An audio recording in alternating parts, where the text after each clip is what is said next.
Hello बच्चों, चलिए प्रश्न को पढ़ते हैं। यदि 1/x plus x sine x पूरे की घातांक 10 का मध्य पद 7 सही 7/8 है तो x का मान है, और ये हमें 4 विकल्प दिए गए हैं। इनमें से हमें सही विकल्प बताना है।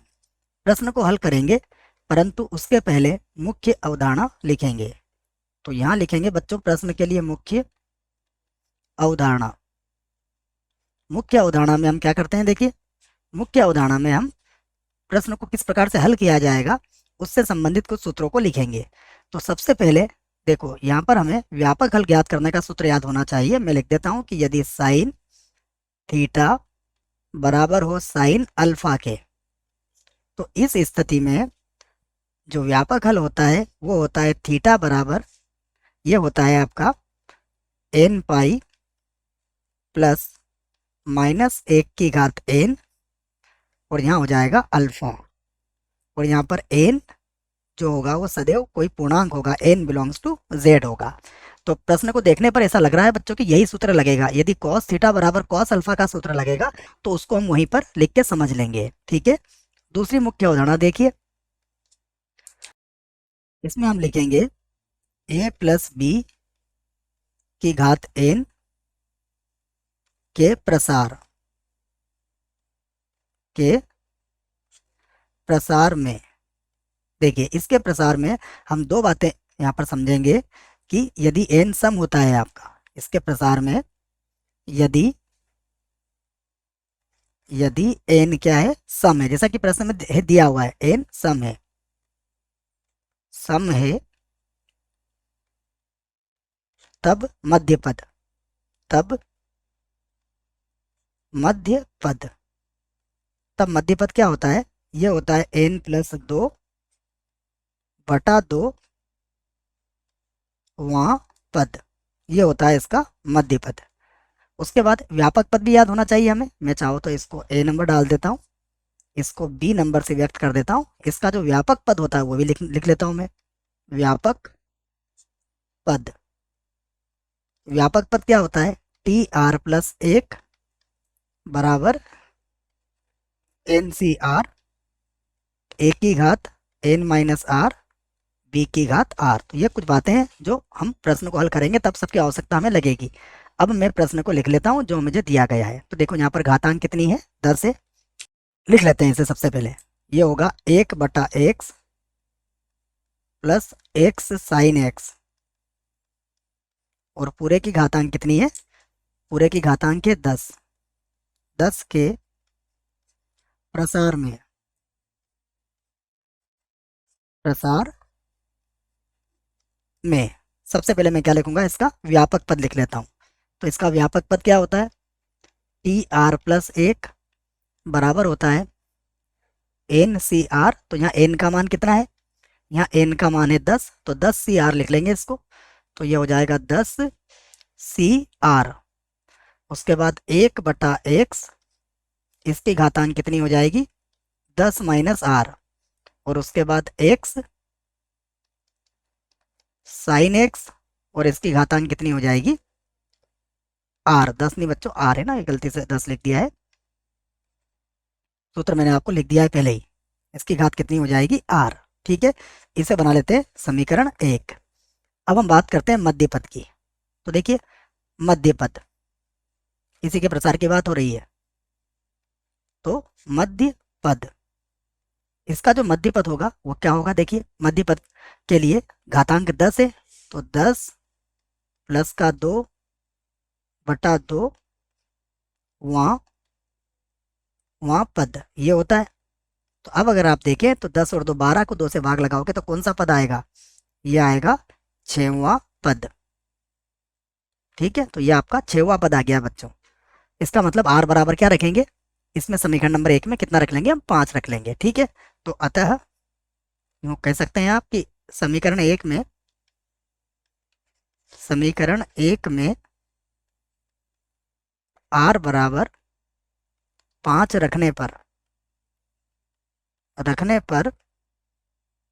मध्य पद प्राप्त होगा।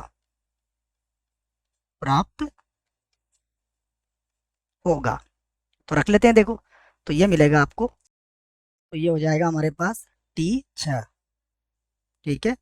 और उसके बाद होगा 10 C। R का मान कितना रखा है हमने, 5।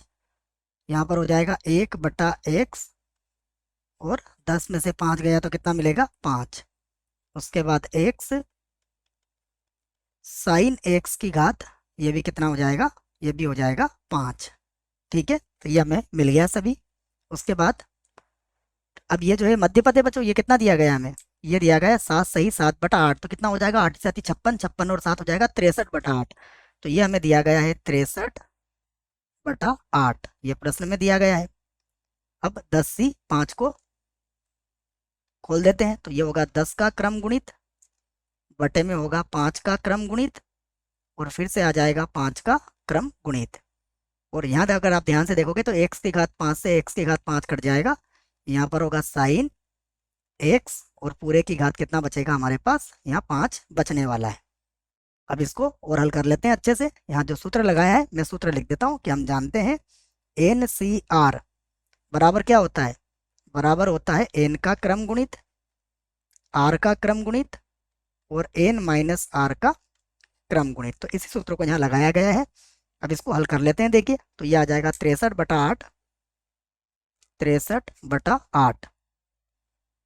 उसके बाद इसे हल करेंगे तो 10 गुणा 9 गुणा 8 गुणा 7 गुणा 6 गुणा 5 का क्रम गुणित, और बटे में आ जाएगा 5 गुणा 4 गुणा 3 गुणा 2 गुणा 1, और 5 का क्रम गुणित।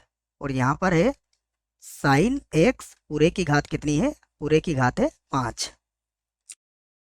अब क्या क्या कटेगा यहाँ से, 5 के क्रम गुणित से 5 का क्रम गुणित कटेगा, 3 गुणा 2 6 से 6 कट जाएगा।